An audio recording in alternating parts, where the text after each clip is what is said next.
Awards, oh!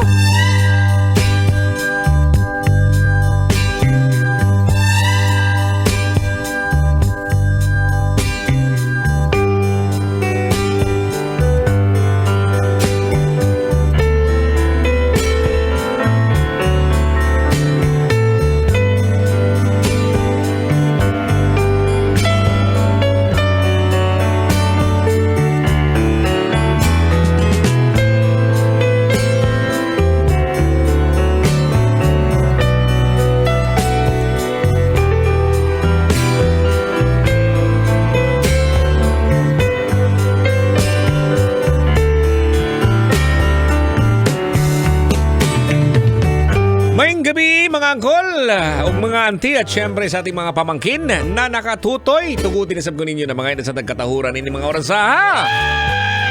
Hello po, no? Magandang gabi po sa lahat ng mga nakatutok po sa atin sa 90.7 Love Radio. Ayan, kumustamos naman yung mga nasa lansangan pa ngayon, no? Of course, naghahanap buhay. Yung iba pauwi, yung iba papunta pa ng trabaho. Of course, hello po sa inyo ha. At sana'y okay pas all right kayo ha. At sa mga may malaking pinagdadaanan ngayon po mga kabisyo, no? Siguro, hindi naman siguro ikaw, pero yung kasama mo sa bahay, o yung pasahero mo, angkol. Ayan. O ikaw, te, ha? Ayan. Ayan, sabi ko nga, no? Isang mahigpit po na yakap para sa mga taong sobrang bigat ng dinadala, pero nagagawa pa rin magpasaya ng iba, no? Tumatawa pa rin sa harap ng mga tao, no? Shout out po sa inyo, mga angkol sa mga auntie. At syempre sa ating mga pamangkin din, mga kabisyo. Tanong lang, kanina pa to, no? Mga kabisyo, ikaw, madalas ka ba or kayo, no, ng pamilya mo o kaya yung partner mo na magho-hotel? Yawards, no? Kailangan pa bang i-memorize yan?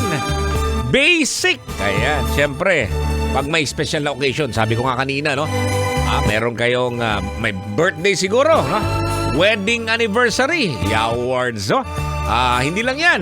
Baka meron pang special na okasyon, no?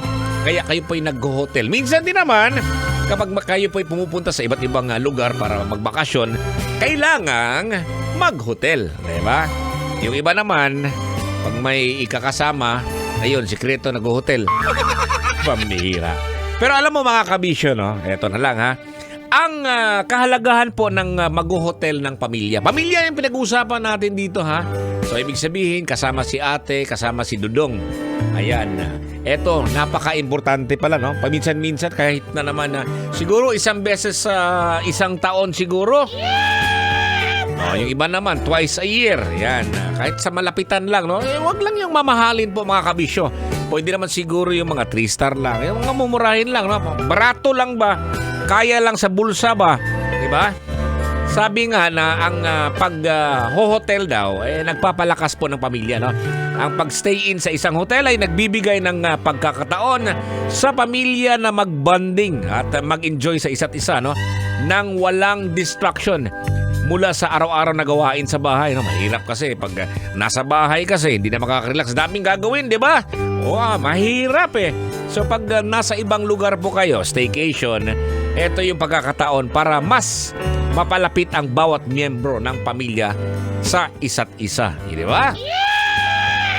Pero ang kagandahan dito mga kabisyo, kung nag-hotel mo, yung hotel na walang wifi. Kasi pag meron pa rin wifi, panay pindot, panay attack. Hindi mo pa rin nakakausap yung anak mo, di ba? Kaya naisip kong ito yung pag-uusapan po natin mga kabisyo. Kasi ito yun, no? Ikaw, no? Lagi kang nag-hotel, minsan man siguro. Pero alam mo naman, ito pag-usapan natin, no? Mga bagay na madalas maiwan ng guests sa room, di ba? Sabi ko nga dito, no? Ang mapa ng West Philippine Sea. Oo. Ano bang pwedeng maiwan doon? Mga katas ng nakalipas. Yawards. Kung binisayon pa, mga lama-lama sa kagahapon. Ayan, sabi ni Josh Velasco, underwear na basa. May mga gano'n, no? Hindi naman siguro sinasadya, pero nakakalimutan, especially sa mga naliligo sa mga bathroom. Ayan, minsan nakakalimutan na yung meron palang naiwan na underwear. Sabi ni Randy, lubricant for change oil, kumbrad. O nga naman, no? O, baka naman, pinasok mo yung... anong pinasok? Ha? Pinasok yung motor. Kala mo ano, ha? Sabi ni Tam Nitsujak, sombrero ni Junjun. Oh, sahay mo. Minsan kasi si Junjun kasi gadanghag ng naong. Medyo makakalimutin, no? Kahit saan iniiwan ni Junjun yung sombrero niya. Sabi ni Jesse Ramos, buhok lods. O nga naman, no? Kasi pag nagsusuklay ka naman, ayun, natatanggal yan. Ano ba klaseng buhok yan? Yung straight na buhok o kaya kulot? O nga naman, no? Harap ng salamin, nagsusuklay si ate, no? Kaya si Anggol. Yan, minsan. Ayan, madalas yan, naiiwan na. Narisa Salvador, sabi niya, ay nako, kami ng mister ko pag nabiyahe ng malayo, nag-hotel kami. Ang palagi naming naiiwan ang underwear niya at yung medyas. Gadanghag mga kuloy. Kol! Ulianin nagkakwenin, no? Sabi ni Myrel Arostike, ang madalas na naiiwan ang kol sa hotel ay ang bakas ng nakalipas. Manigin ko nga mga lama-lama sa kagahapon.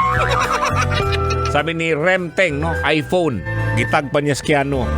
Grabe po kadanghag. Ay, nako. Kung ikaw nakakalimutan mo yung cellphone, nako, lusion ko yung kigol mo. Sa lahat ng mga bagay-bagay, yan yung hindi talaga nakakalimutan. Isa sa mga importante po, mga kabisyo. Ayan po ang ating pinag-usapan dito, no? Wala muna tayo ng FB Live, ha? Siguro, no? Hinahanap mo ako ngayon, no? Pero nandyan tayo sa YouTube ngayon.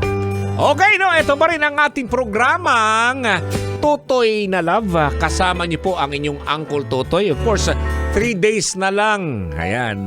Aliwan Fiesta na. Nako, ang dami pong mga ganap po dito, mga kabisyo, no? Sa Thursday na po yan, no? Ang Pasakalye Concert, ang Reyna ng Aliwan at ang Street Dance Competition, no? Libre po yan dito sa My Star City CCP Complex.